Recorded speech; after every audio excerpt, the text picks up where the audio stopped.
Joel DuPay with Quadco here to talk about the QDM 45. The 45 is unique and then it's a direct drive mower. So the hydraulic motor that drives the drum sits inside the drum. It's the same hydraulic motor that we use on our hot saws.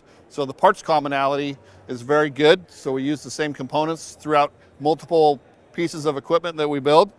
The drum itself is extremely durable. The teeth are welded on so that we can't break or tear them off.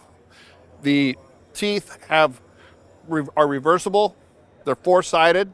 You can actually flip them 8 times and get your cutting edges so that they last a long time. We make the adapter for it so it will fit a feller buncher or an excavator.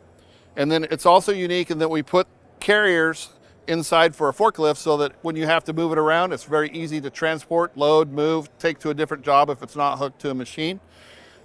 Very simple, very robust design. Been around for 15 years and one of our most popular sellers.